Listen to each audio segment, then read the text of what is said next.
상상조차 어렵던 숫자가 현실이 되었습니다. 자, 은 한 온스의 가치가 100달러를 넘어선 지금 우리는 이전에 경험하지 못한 금융 격변의 한복판에 서 있습니다. 자, 그리고 금 또한 5,000달러 고지를 목전에 두며 인류의 역사를 관통해온 이 귀한 금속의 가치가 또다시 최고점을 향해 치솟고 있습니다. 이것은 단순한 가격 상승을 넘어섭니다. 마치 무언가 거대한 흐름이 바뀌고 있다라는 신호처럼 전 세계의 금융시장은 숨가쁜 전환기를 맞고 있죠. 그렇다면 대체 무엇이 이토록 믿기 어려운 광경을 만들어냈을까요? 가장 먼저 떠오르는 것은 바로 달러가 아닌 금과 은을 향한 폭발적인 안전자산 선호 심리입니다. 국경을 넘나들며 불안정한 시대 속에서 자산을 지키려는 본능적인 움직임이 전 세계를 휩쓸고 있습니다. 특히 은은 말이죠. 이러한 안전 자산으로서의 매력에 더해 고질적인 문제가 하나 더 얹혀 있습니다. 바로 만성적인 공급 부족이라는 그림자입니다. 산업 전반에 걸쳐 그 수요가 폭증하는데도 불구하고 채굴량은 좀처럼 늘지 않는 이 기묘한 불균형이 은의 가격을 더욱 가파르게 밀어 올리는 동력이 되고 있는 것이죠. 여기에 결정적인 불씨를 던진 것은 바로 미 연방준비제도의 과감한 행보였습니다. 공격적인 기준 금리 인하라는 시장의 예상을 뛰어넘는 조치들이 연이어 발표되었고, 올해 추가적인 인하가 이어질 것이라는 기대감은 이 귀금속 랠리에 뜨거운 기름을 붓는 격이 되었죠. 과연 이 골드와 실버 랠리는 어디까지 이어질까요? 그리고 이 거대한 흐름의 끝에서 우리는 어떤 새로운 경제 질서를 마주하게 될까요? 지금부터 그 이야기를 깊이 파고들어 보려 합니다. 은 한 온스가 100달러를 넘어선 순간, 그리고 금이 5,000달러 고지를 넘보는 지금, 전 세계 금융시장은 단순히 숫자가 오르내리는 차원을 넘어 보이지 않는 거대한 균열을 감지하기 시작했습니다. 그 균열은 마치 얼어붙은 호수 위를 걷는 듯한 위태로움을 전 지구에 드리웠죠. 각국 중앙은행의 회의실은 밤늦도록 불이 꺼지지 않았고, 스크린에는 실시간으로 요동치는 차트가 절박한 표정의 금융 전문가들을 끊임없이 압박했습니다. 그들의 눈빛에는 혼란과 함께 이전에 겪어보지 못한 거대한 변화의 조짐을 읽어내려는 간절함이 서려 있었습니다. 단순한 인플레이션 경고가 아니었습니다. 기축통화인 달러의 위상이 송두리째 흔들리고 있다는 그 누구도 쉽게 입 밖에 내지 못했던 불편한 진실이 수면 위로 떠오르기 시작한 것입니다. 미국 연방준비제도가 급격한 금리 인하 카드를 꺼내든 배경에는 침체 직전의 경제를 어떻게든 부양하려는 절박함이 깔려 있었습니다. 하지만 그 의도는 예상치 못한 부메랑이 되어 돌아왔죠. 통화량 팽창에 대한 우려가 현실이 되면서 사람들은 이제 더 이상 종이 화폐의 약속을 온전히 믿지 못하게 된 것입니다. 신뢰는 마치 얇은 유리컵처럼 한 번 금이 가면 돌이킬 수 없는 법이죠. 시장의 불안감은 급기야 새로운 형태의 부의 이동을 만들어냈습니다. 돈의 무게가 가벼워질수록 사람들은 인류의 역사와 함께 해온 본질적인 가치, 즉 금과 은으로 눈을 돌렸습니다. 아시아의 거대 도시에서 유럽의 고풍스러운 금융가에서 그리고 아프리카의 신흥 시장에 이르기까지 사람들은 저마다의 방식으로 이 거대한 흐름에 반응했습니다. 스마트폰 화면에 뜬 은 가격 그래프를 보며 한숨을 쉬거나 금은방 앞에서 길게 늘어선 줄을 보며 불안한 눈빛을 교환했죠. 작은 투자자들부터 거대한 헤지펀드까지 너도 나도 안전하다고 여겨지는 곳으로 자산을 옮기기 위해 분주히 움직였습니다. 특히 은의 가파른 상승세는 예측 불가능한 변수로 작용했습니다. 산업혁명 이후 전기차 배터리, 태양광 패널, 첨단 의료기기 등 최첨단 산업의 핵심 소재로 은의 수요는 기하급수적으로 늘어났습니다. 하지만 땅속 깊이 박힌 은광에서 은을 캐내는 일은 첨단 기술로도 쉬이 해결되지 않는 고도의 작업입니다. 새로운 광산 개발에는 천문학적인 비용과 수십 년의 시간이 필요하고 기존 광산의 채굴량 또한 한계에 다다르고 있었습니다. 생산량은 정체되어 있는데 수요는 끊임없이 불어나는 상황. 이 만성적인 공급 부족은 은의 가격을 마치 화산 폭발 직전의 마그마처럼 끊임없이 끓어오르게 만든 결정적인 요인이 되었습니다. 이 공급 불균형은 단순히 경제 지표상의 숫자를 넘어 인류 문명의 지속 가능성에 대한 근본적인 질문을 던지고 있었습니다. 각국 정부와 중앙은행은 이 거대한 파도 앞에서 어찌할 바를 몰랐습니다. 달러의 영향력이 약해질수록 각자의 통화 가치 또한 흔들릴 수 있다는 공포가 엄습했기 때문입니다. 일부 국가는 부랴부랴 금 매입량을 늘리며 자국 통화의 안정성을 확보하려 안간힘을 썼습니다. 또 다른 국가는 디지털 화폐 개발에 박차를 가하며 탈달러 시대의 대안을 모색하기도 했죠. 하지만 이 모든 움직임은 마치 불타는 집 앞에 물 한 바가지를 붓는 것과 같은 무력감을 동반했습니다. 시장의 신뢰를 잃으면 어떤 정책도 힘을 발휘하기 어렵다는 냉혹한 현실을 다시 한번 깨닫게 된 것입니다. 이 혼돈 속에서 사람들의 일상에도 미묘한 변화가 찾아왔습니다. 한때는 먼 미래의 일이라고만 여겨지던 인플레이션이 이제는 매일 아침 장바구니에 담기는 식료품 가격으로, 월세 청구서의 숫자로, 그리고 주유소의 휘발유 가격으로 생생하게 다가왔습니다. 월급은 그대로인데 물가는 끝도 없이 오르는 현상 속에서 사람들은 생존을 위한 새로운 전략을 강구해야 했습니다. 불필요한 소비를 줄이고 안전한 자산을 찾아 나서는 움직임은 이제 일부 부유층의 전유물이 아닌 모든 계층의 사람들이 직면한 현실이 되었습니다. 이러한 전 세계적인 금융 격변은 단순한 경제 현상을 넘어 거대한 지정학적 변동의 서막을 알리는 것일지도 모릅니다. 기축통화의 변화는 항상 세계 질서의 재편과 함께 해왔습니다. 역사는 언제나 거대한 순환의 과정을 거쳤고, 지금 우리가 목격하는 이 현상은 어쩌면 인류가 과거부터 반복해온 역사의 한 페이지를 다시 써 내려가는 과정일지도 모릅니다. 과연 이 거대한 흐름의 끝에서 우리는 어떤 새로운 세상과 마주하게 될까요? 그 답을 찾기 위한 여정은 이제 막 시작되었습니다. 그 여정의 첫 발걸음은 세계 무역의 심장부에서부터 시작되었습니다. 달러의 흔들림은 단순한 환율 변동을 넘어 수십 년간 굳건히 지켜져 왔던 국제거래의 룰 자체를 바꿔놓기 시작했습니다. 서구 중심의 금융 시스템에 불만을 품고 있던 국가들은 이 기회를 놓치지 않았습니다. 그들은 노골적으로 그리고 빠르게 미국 달러를 우회하는 새로운 결제 시스템을 구축해 나갔습니다. 원유를 포함한 핵심 자원 거래에서 달러 대신 자국 통화나 혹은 합의된 제3국 통화를 사용하는 계약이 본물 터지듯 쏟아져 나왔습니다. 러시아와 중국, 인도와 브라질 등 주요 신흥 경제국들은 마치 기다렸다는 듯이 서로의 통화를 맞바꾸는 스와프 협정을 확대하고 새로운 디지털 결제망을 구축하는 데 속도를 냈습니다. 그들의 눈빛에는 서구의 금융 패권에서 벗어나려는 오랜 염원과 함께 새로운 질서를 선점하려는 야심이 번뜩였습니다. 이러한 움직임은 국제 정치의 풍경마저 바꿔놓았습니다. 과거에는 상상하기 어려웠던 동맹과 협력 관계가 우후죽순처럼 생겨났습니다. 그저 경제적 이해관계를 넘어 제8달러 시대를 함께 헤쳐나갈 공동의 비전을 공유하는 듯 보였습니다. 미국의 워싱턴 DC에서는 불안감이 고조되었습니다. 백악관의 참모들은 밤샘 회의를 거듭하며 이 거대한 변화의 흐름을 어떻게든 막아보려 안간힘을 썼습니다. 하지만 지난날의 강력한 제재와 경고는 더 이상 이전과 같은 위력을 발휘하지 못했습니다. 오히려 미국의 일방적인 정책은 세계 각국이 달러로부터 더욱 멀어지게 만드는 역효과를 낳을 뿐이었습니다. 신뢰를 잃은 권위는 힘을 발휘할 수 없다는 것을 미국은 뒤늦게 깨달아가고 있었습니다. 동시에 은과 금을 둘러싼 보이지 않는 자원 전쟁은 더욱 격렬해졌습니다. 은은 더 이상 단순한 투자 자산을 넘어 국가 안보와 직결되는 전략 자원으로 인식되기 시작했습니다. 전기차 생산 라인은 은 공급 부족으로 멈춰설 위기에 처했고, 태양광 발전소 건설 계획은 차질을 빚었습니다.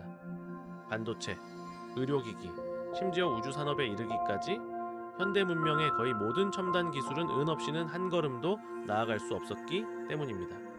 은을 대량으로 생산하는 국가들은 이 막강한 영향력을 지렛대 삼아 국제 외교 무대에서 예상치 못한 목소리를 내기 시작했습니다. 그들은 이제 더 이상 서구 열강의 눈치를 보지 않고 자국의 이익을 최우선으로 내세우며 은 수출량을 조절하거나 특정 국가에 대한 공급을 제한하는 등의 과감한 조치를 취했습니다. 국제사회는 은을 확보하기 위한 치열한 경쟁 속에서 새로운 형태의 식민주의가 시작되는 것은 아닌지 우려의 목소리를 높였습니다. 각국 정부는 이 위협에 맞서 다양한 자구책을 강구했습니다. 자원 고갈 시대에 대비하기 위한 대규모 재활용 프로젝트가 국가적 어젠다로 떠올랐습니다. 폐기되는 스마트폰과 전자기기에서 은을 추출하는 기술에 막대한 투자가 이루어졌고, 기존의 채굴 기술을 혁신하기 위한 연구도 활발하게 진행되었습니다. 하지만 이 모든 노력은 당장의 수요를 충당하기에는 턱없이 부족했습니다. 새로운 기술이 상용화되기까지는 오랜 시간이 걸리고, 이미 땅속 깊이 박힌 희귀 금속은 쉽게 그 모습을 드러내지 않았습니다. 과학자들의 연구실에는 밤늦도록 불이 꺼지지 않았고, 그들의 얼굴에는 인류 문명의 지속 가능성을 어깨에 짊어진 듯한 무거운 책임감이 드리워져 있었습니다. 이러한 전 세계적인 혼란은 우리의 일상에 더욱 깊숙이 침투했습니다. 물가 상승은 더 이상 뉴스의 헤드라인이 아니라 매일 아침 출근길 지하철에서, 점심시간 동료들과의 대화에서, 그리고 저녁 식탁에서 가족들의 한숨 속에 생생하게 녹아들었습니다. 월급은 오르지 않는데 식료품 가격은 매주 최고치를 경신했고 난방비와 전기요금은 감당하기 힘든 수준으로 치솟았습니다. 중산층은 빠르게 붕괴하고 빈부격차는 걷잡을 수 없이 벌어졌습니다. 거리에는 일자리를 잃은 사람들이 늘어났고 작은 동네 상점들은 문을 닫기 시작했습니다. 사람들은 불안감에 휩싸인 채 자신의 소중한 자산을 지키기 위해 필사적으로 움직였습니다. 은행 예금은 더 이상 안전하지 않다는 인식이 확산되면서 금은방 앞에는 새벽부터 줄이 길게 늘어섰고 심지어는 농산물이나 생필품을 직접 비축하려는 움직임까지 나타났습니다. 사람들은 과거에 익숙한 경제 시스템이 무너지고 있음을 피부로 느끼며 살아남기 위한 새로운 지혜를 모색했습니다. 이 과정에서 사회 곳곳에서는 기존 질서에 대한 불만이 폭발하기 시작했습니다. 정치인들에 대한 불신은 극에 달했고 정부의 무능력에 대한 비판의 목소리는 갈수록 커졌습니다. 시위는 일상이 되었고 때로는 폭력적인 충돌로 이어지기도 했습니다. 사람들은 변화를 요구했습니다. 단순히 경제적인 구호를 넘어 기존의 사회 시스템과 가치관 자체를 근본적으로 재고해야 한다는 목소리가 커졌습니다. 새로운 정치 세력이 등장하고 대안적인 사회 모델을 제시하는 움직임이 힘을 얻기 시작했습니다. 이는 단순히 경제 위기를 넘어 인류가 오랜 시간 쌓아왔던 사회 계약과 도덕적 가치에 대한 근본적인 질문을 던지는 계기가 되었습니다. 아이러니하게도 이러한 혼돈 속에서 새로운 형태의 연결과 연대가 싹트기도 했습니다. 절박한 상황 속에서 이웃들은 서로를 돕기 위해 손을 내밀었습니다. 푸마시와 같은 전통적인 공동체 문화가 부활하고 지역 기반의 자급자족 경제 모델에 대한 관심이 높아졌습니다. 사람들은 소비를 줄이고 나눔을 통해 공동의 위기를 극복하려는 노력을 시작했습니다. 이는 물질적인 풍요가 사라진 자리에서 인간 본연의 연대감과 회복력이 다시금 빛을 발하는 순간이었습니다. 인류는 어쩌면 이 거대한 위기를 통해 진정한 가치와 행복이 무엇인지 다시 한번 깨닫는 고통스러운 성장의 과정을 겪고 있는지도 모릅니다. 이 모든 변화는 아직 끝나지 않았습니다. 이제 우리는 인류 문명의 미래를 결정할 중대한 기로에 서 있습니다. 거대한 질문 앞에서 인류는 결코 주저앉지 않았습니다. 무너진 시스템의 잔해 속에서 사람들은 뿌리 깊은 본능을 일깨웠습니다. 바로 함께 살아가는 지혜, 공동체의 힘이었습니다. 대도시의 화려한 불빛이 꺼져갈 때 역설적으로 시골 마을의 작은 촛불들이 희미하게 남아 다시 빛을 발하기 시작했습니다. 그 빛은 단순한 물리적 광원이 아니라 어둠 속에서 길을 잃었던 사람들의 마음을 비추는 희망의 불꽃이었습니다. 생존을 위한 처절한 몸부림은 빠르게 새로운 형태로 진화했습니다. 각지에 흩어져 있던 사람들은 도시를 떠나 고향으로 혹은 아는 사람이 있는 농촌으로 발길을 돌렸습니다. 그들은 함께 땅을 일구고 씨앗을 심고 서로의 손을 잡고 땀 흘려 일했습니다. 버려진 공터는 작은 텃밭이 되었고 한때 값비싼 수입품으로 가득했던 슈퍼마켓 진열대 대신 직접 키운 채소와 과일이 놓인 작은 장터가 열렸습니다. 물물교환은 다시 일상적인 거래 방식이 되었습니다. 농부가 만든 빵 한 덩어리는 목수가 고친 낡은 의자로, 어부가 잡은 생선은 재봉사가 수선한 옷으로 바뀌었습니다. 돈의 가치가 흔들리면서 사람들은 눈앞의 실물 자산과 서로의 재능에서 진정한 가치를 찾기 시작한 것입니다. 이러한 움직임은 단순한 생존을 넘어 새로운 공동체 의식으로 발전했습니다. 단순히 물건을 주고받는 것을 넘어 서로의 시간을 나누고 기술을 가르쳐주는 시간은행 같은 시스템이 자연스럽게 생겨났습니다. 예를 들어 한 이웃이 아이를 돌봐준 시간에 해당하는 포인트를 얻으면 그 포인트로 다른 이웃에게 정의 수리를 받거나 농사일을 도와달라고 요청할 수 있었습니다. 이는 한때 잊혀졌던 공동체적 가치를 회복하는 시도이자 돈이 지배하던 사회에서 벗어나 인간적인 관계망을 복원하려는 깊은 열망의 표현이었습니다. 어두워진 저녁, 마을 회관에 모여 앉은 사람들의 얼굴에는 고된 하루의 피곤함 속에서도 함께 이 어려움을 헤쳐나가고 있다는 작은 안도감과 연대감이 드리워져 있었습니다. 그러나 모든 것이 순조롭지만은 않았습니다. 새로운 시스템은 기존의 거대 경제 구조와 마찰을 빚을 수밖에 없었습니다. 여전히 통화 가치를 지키려 애쓰는 정부와 국제 금융시장은 이러한 지역 기반 경제 모델을 불편한 시선으로 바라보았습니다. 때로는 새로운 자급자족 공동체들이 미신적인 혹은 퇴행적인 움직임으로 비난받기도 했습니다. 외부로부터의 자원 공급은 점점 더 어려워졌고 자급자족 체계를 완벽하게 구축하는 것은 거의 불가능에 가까웠습니다. 이제 공동체 내부에서도 갈등은 피할 수 없었습니다. 이제 누가 더 많이 기여하고 누가 더 적게 받는지에 대한 인간적인 불평등, 그리고 부족한 자원을 어떻게 나눌지에 대한 논쟁은 밤늦도록 이어지기 일쑤였습니다.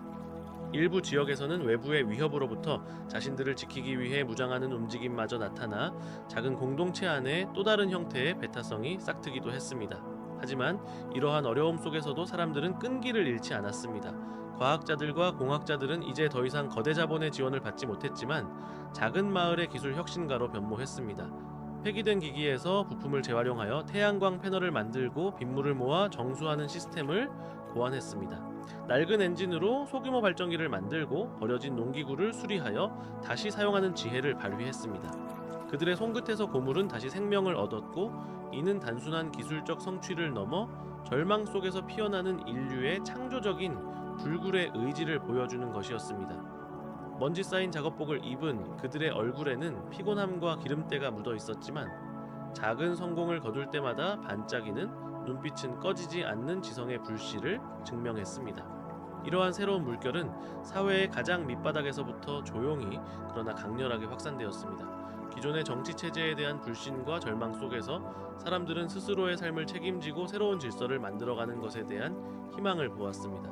한때 외면받던 작은 지역의 목소리들이 모여 거대한 합창을 이루기 시작했습니다. 그들은 단순히 생존을 넘어 과연 인간이 무엇을 위해 살아가야 하는지에 대한 근원적인 질문을 던졌습니다.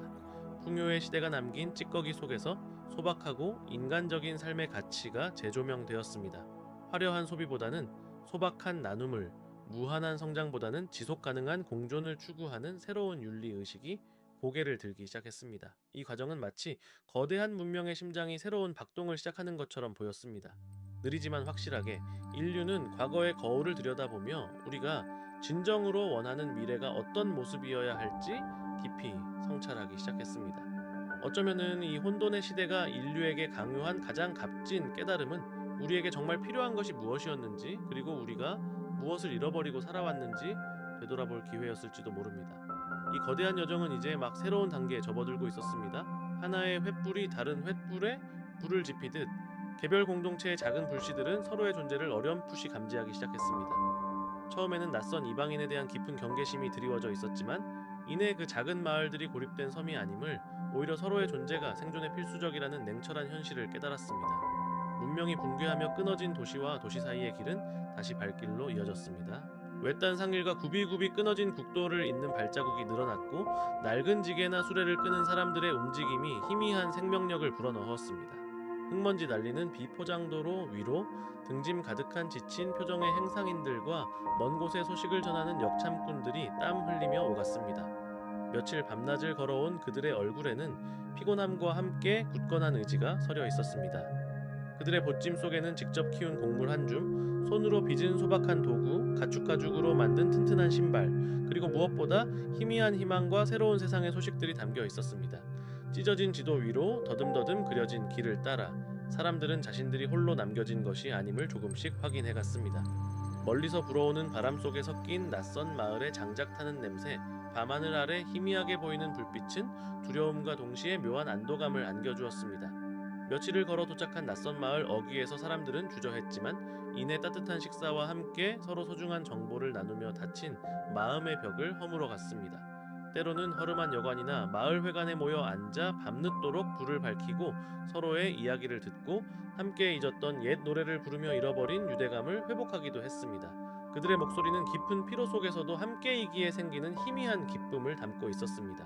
이처럼 서서히 서로의 존재를 알게 되면서 물물 교환의 영역은 한 마을을 넘어 더 넓은 지역으로 확장되었습니다. 한쪽에서 귀한 약초가 다른 쪽에서는 풍성했고, 뛰어난 대장장이가 없는 마을에선 멀리 떨어진 이웃에게서 망치 소리가 들려오기를 기다렸습니다. 숙련된 의사가 있는 공동체는 역병에 걸린 환자들을 받아들이며 생명을 구했고, 풍부한 산림 자원을 가진 마을은 귀한 목재를 내어주었습니다. 바닷가 마을에서는 말린 해산물을 육지의 곡물과 교환했고, 강이 흐르는 곳에서는 고기와 물고기를 나누었습니다. 이 과정은 마치 거대한 실타래가 서서히 풀려나가며 보이지 않는 거미줄처럼 견고한 네트워크를 짜는 것과 같았습니다. 끊어진 통신망과 사라진 정보의 바닷속에서 사람들은 오로지 발과 입 그리고 손으로 엮어지는 새로운 형태의 통신망을 구축하기 시작한 것입니다. 해가 지면 마을 어귀에 모여 앉아 오늘 방문한 이방인이 전해준 소식에 귀 기울이는 풍경은 이 새로운 시대의 일상이 되었습니다. 그 소식 속에는 다른 마을의 풍작 소식도 있었고, 때로는 멀리 떨어진 어느 산골 마을에서 끔찍한 역병이 돌고 있다는 절망적인 보고도 섞여 있었습니다. 이처럼 고립에서 벗어나 연결될수록 기쁨과 함께 두려움 또한 공유해야 한다는 새로운 깨달음이 사람들의 마음속에 자리 잡았습니다. 생존을 위한 단순한 거래를 넘어 공동의 문제를 해결하려는 움직임도 이렇습니다. 한때 번영했던 도시들을 연결했던 거대한 다리들은 대부분 무너져 내렸지만 몇몇 지역에서는 힘을 합쳐 중요한 교통로를 재건하려는 노력이 시작되었습니다. 인간 본연의 불완전함과 욕망은 사라지지 않았고, 크고 작은 어려움과 갈등은 새로운 형태로 끊임없이 찾아왔습니다. 하지만 그들은 더 이상 외면하거나 회피하지 않았습니다. 대신 공동체의 지혜와 연대 속에서 문제를 직시하고 해결하려 노력했습니다. 이제 그들에게는 돈과 권력이 아닌 서로의 존재 자체가 가장 귀한 자원이었습니다. 한 사람의 미소, 한 그루의 나무, 한 줌의 씨앗이 과거의 어떤 보물보다 소중하게 여겨졌습니다. 그들은 과거의 화려한 문명이 지녔던 모든 것을 잃었지만 그 대가로 잃어버렸던 인간 본연의 가치, 즉 사랑과 나눔, 공감과 연대를 되찾았습니다. 거대한 인공물들이 무너져 내린 자리에서 인류는 보이지 않는 더 견고한 다리를 놓았습니다. 그것은 바로 사람과 사람, 공동체와 공동체를 잇는 신뢰와 공감의 다리였습니다. 이 다리는 철근 콘크리트보다 견고했고 어떤 홍수나 지진에도 흔들리지 않았습니다. 수십 년 전, 우리는 파괴의 벼랑 끝에서 겨우 살아남았지만 이제는 살아남는 것을 넘어 진정으로 어떻게 함께 살 것인가를 고민하는 존재가 되었습니다. 인간은 가장 큰 재앙 속에서 역설적으로 가장 큰 깨달음을 얻었던 것입니다. 어두운 밤하늘 아래 모닥불 주위에 모여 앉은 사람들의 얼굴에는 평화로운 미소와 함께 지난 세월의 고통이 남긴 굳건한 의지가 스며들어 있었습니다. 그들의 눈빛 속에는 과거를 향한 미련도, 미래를 향한 막연한 두려움도 아닌 오늘이라는 삶의 소중함과 서로에게 기대어 살아가는 현재의 충만함이 가득했습니다. 그들은 이제 거창한 구원자나 위대한 영웅을 기다리지 않았습니다. 스스로가 서로의 영웅이 되어 작은 손길 하나하나로 새로운 시대를 만들어가고 있었으니까요. 인류는 파괴의 끝에서 새로운 시작을 발견했고 폐허 위에서 다시 한번 삶의 의미를 일궈냈습니다. 그것은 인류가 스스로에게 준 가장 값진 선물이었으며 영원히 이어질 지혜와 겸손의 유산으로 고요하고도 웅장하게 새로운 역사의 첫 페이지를 써 내려가고 있었습니다. 지금 이 순간 당신의 지갑은 안전합니까? 오늘 아침 당신이 잠에서 깨어났을 때 시장은 또 하나의 전설을 쓰고 있었습니다. 은 가격이 역사상 처음으로 온스당 100달러 고지를 뚫고 금값 또한 5,000달러를 목전에 두며 숨 가쁜 고점 행진을 이어갑니다. 이 광기 어린 질주에 투자자들의 눈빛은 탐욕과 불안 사이를 오가고 있습니다. 대체 무엇이 이토록 뜨거운 불길에 기름을 부은 것일까요? 우리는 지금 단순히 숫자가 오르내리는 현장을 목도하는 것이 아닙니다. 거대한 심리전의 한복판에 서 있는 것이죠. 사람들의 마음 깊숙한 곳에 자리 잡은 이럴지도 모른다는 공포, 그리고 나만 뒤처질지도 모른다는 조바심, 이 복합적으로 얽히며 이 뜨거운 불꽃을 지폈습니다. 저 뒤항일에서 뿜어져 나오는 알 수 없는 불안의 냄새를 맡고 있지는 않으신가요? 생각해 보십시오.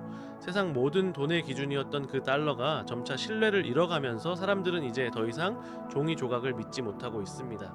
기축통화의 위상이 흔들리는 이 불확실성의 시대 속에서 변치 않는 가치를 찾아 헤매는 본능적인 움직임이 시작된 것입니다. 천년의 세월 동안 인류의 부를 지탱해 온 금과 은, 이 고귀한 금속들이 다시 한번 안전한 피난처로 각광받는 이유가 바로 여기에 있습니다. 달러 대신 금과 은을 찾아 나서는 대탈출극. 이것은 단순한 투자 패턴의 변화가 아니라 화폐 제도에 대한 깊은 불신이 투영된 인류의 집단 무의식이라 말할 수 있습니다. 특히 은은 금과는 또 다른 특별한 압력에 시달리고 있습니다. 단순한 장신구나 투자 자산을 넘어 산업의 혈액처럼 흐르는 필수 자원이기에 그 공급망에 작은 균열만 생겨도 시장은 요동칠 수밖에 없습니다. 스마트폰, 전기차, 태양광 패널, 우리가 일상에서 사용하는 거의 모든 첨단 기술 제품에 은이 쓰입니다. 수요는 폭발적으로 늘어나는데 땅속에서 캐낼 수 있는 양은 한정되어 있으니 이 만성적인 공급 부족은 은 가격을 춤추게 하는 강력한 엔진이 됩니다. 채굴 현장의 흙먼지 속에서 기술 발전의 땀방울 속에서 은은 그렇게 그 가치를 더해갑니다. 그리고 결정적인 한방, 미국 중앙은행에 굳건했던 매파적 기조가 한순간에 비둘기처럼 온화한 곡조로 바뀌면서 공격적인 금리 인하라는 달콤한 약속을 시장에 던졌습니다. 기준금리 인하라는 그 한마디가 잠자고 있던 투기 심리에 불을 지핀 것입니다. 돈의 가치가 낮아질 것이라는 기대감은 실물 자산으로의 대이동을 부추기기에 충분했고, 여기에 올해 추가 금리 인하 가능성까지 점쳐지면서 이 귀금속 랠리는 마치 걷잡을 수 없는 들불처럼 번져나가고 있습니다. 사람들은 싸게 돈을 빌려 가치가 오를 것이 확실해 보이는 자산에 베팅하고 있습니다. 이것이 바로 인플레이션 해지라는 명목 아래 발동되는 인간의 원초적 욕망 아닐까요? 지금 우리는 이 뜨거운 광풍 속에서 무엇을 보아야 하고 어떤 선택을 해야 할까요? 과거의 역사는 이처럼 격동의 시기에 우리에게 어떤 교훈을 던져주었을까요? 이 모든 현상이 단순한 우연의 일치일까요? 아니면 보이지 않는 손에 의해 조율되는 거대한 서사의 시작일까요? 우리의 눈과 귀를 의심케 하는 이 전례 없는 상황 속에서 자본의 숨겨진 심리를 파헤치고 당신의 부를 지키는 길을 함께 찾아 나서겠습니다. 우리는 지금 단순히 돈이 오가는 시장의 파동을 넘어 인간의 가장 원초적인 욕망과 공포가 뒤섞여 만들어내는 거대한 심리적 소용돌이 한가운데 서 있습니다. 마치 망망대해를 항해하는 선원처럼 저 먼 수평선 너머의 신기루를 향해 돛을 올릴 것인지, 아니면은 폭풍우를 피해 잠시 닻을 내릴 것인지 결정해야 하는 순간이죠. 자본의 심리를 파헤친다는 것은 결국 우리 자신의 마음속을 들여다보는 일과 다름없습니다. 이 모든 관계의 밑바닥에는 행동경제학자들이 무리행동이라 부르는 집단 심리가 깊숙이 자리잡고 있습니다. 혼자서는 결코 하지 않을 선택을 옆 사람이 하기에 나도 따라하는 것이죠. 저 사람이 투자해서 돈을 벌었다는 소문이 들려오면 우리는 그 소문의 진위를 따지기보다 나만 뒤처질지도 모른다는 조바심에 휩싸입니다. 이른바 포모, 즉 놓칠까봐 두려워하는 마음, 이 투기 심리에 불을 지피는 가장 강력한 휘발유가 됩니다. 은 가격이 온스당 100달러를 돌파하고 금값이 5,000달러를 목전에 두는 이때, 사람들은 더 높이 오를 것이라는 확신에 앞서 이 기회를 놓쳐서는 안 된다는 강박에 사로잡히는 겁니다. 마치 한 치 앞도 보이지 않는 안개 속을 걷는 듯 하지만 앞서가는 이의 발자국 소리에 의지에 따라 걷는 것이죠. 동시에 확증 편향은 우리의 시야를 좁히고 편협하게 만듭니다. 우리는 스스로의 선택을 정당화하기 위해 오직 내가 듣고 싶은 이야기만 듣고 보고 싶은 것만 보려는 경향이 있습니다. 금값이 오른다는 뉴스는 곧장 믿지만 거품 가능성을 경고하는 분석은 시큰둥하게 흘려듣습니다. 귀금속 가격이 폭등하고 있다는 기사는 수없이 공유하지만 한때 비슷한 이유로 폭등했던 자산들이 결국 어떻게 되었는지는 외면하죠. 투자를 옹호하는 전문가의 목소리에는 귀를 기울이고 반대 의견을 내는 경제학자의 말은 시대에 뒤떨어진 소리라 치부합니다. 이 얼마나 위험한 자기기만입니까? 자신의 믿음을 강화하는 정보만을 걸러내어 받아들이는 순간 우리는 거대한 착각의 성에 스스로를 가두는 셈입니다. 역사는 이렇듯 인간의 집단적 심리가 자본시장에서 어떻게 폭주했는지를 수없이 증언해왔습니다. 17세기 네덜란드의 튤립 투기 광풍을 기억하십니까? 아름다운 꽃봉오리 하나에 집 한 채에 값이 오르내리던 시절이 있었습니다. 사람들은 튤립 구근 하나로 평생의 부를 거머쥘 수 있다는 환상에 사로잡혔고 너도 나도 밭되기를 팔고 전 재산을 털어 튤립 시장에 뛰어들었습니다. 그 광기 어린 열기 속에서 이성적인 판단은 설자리를 잃고 오직 더 오를 것이라는 맹신만이 지배했습니다. 처음에는 소수의 부유한 상인들로부터 시작되었던 투기가 얼마 지나지 않아 도시의 평범한 시민들, 심지어 하인과 마부까지 모두를 흡수하며 전 국민적 열병처럼 번져나갔습니다. 시장은 마치 끝없는 고무줄처럼 늘어나는 듯 보였고 사람들은 영원히 지속될 것만 같은 상승에 취해 있었습니다. 그러나 그 끝은 어땠습니까? 순식간에 거품이 꺼지면서 수많은 사람들이 길거리로 나앉고 한때 부유했던 상인들은 하루아침에 파산했습니다. 그들은 튤립 구근을 보며 아름다움을 탐했던 것이 아니라 그 안에 숨겨진 탐욕이라는 괴물을 키웠을 뿐입니다. 수백 년이 흘러 20세기 말 IT 기술의 혁신이 전 세계를 휩쓸었을 때도 상황은 크게 다르지 않았습니다. 닷컴 버블로 불리는 그 시기, 기업들은 실체 없는 아이디어와 웹사이트 하나만으로 천문학적인 가치를 인정받았고 투자자들은 새로운 시대라는 달콤한 유혹에 빠져들었습니다. 수익은커녕 사업 모델조차 명확하지 않은 기업의 주가가 하늘 높은 줄 모르고 치솟았습니다. 이성을 잃은 투자자들은 서로에게 정보라며 검증되지 않은 소문들을 퍼뜨렸고, 이번엔 다를 것이라는 굳건한 믿음 아래 거대한 자본이 눈먼 질주를 시작했습니다. 그리고 다시 한번 역사의 수레바퀴는 잔혹한 진실을 증명했습니다. 거품은 터졌고 수많은 투자자들은 차가운 현실에 직면해야 했습니다. 혁신을 빙자한 탐욕과 무지, 그리고 대중의 군중 심리가 만들어낸 비극이었죠.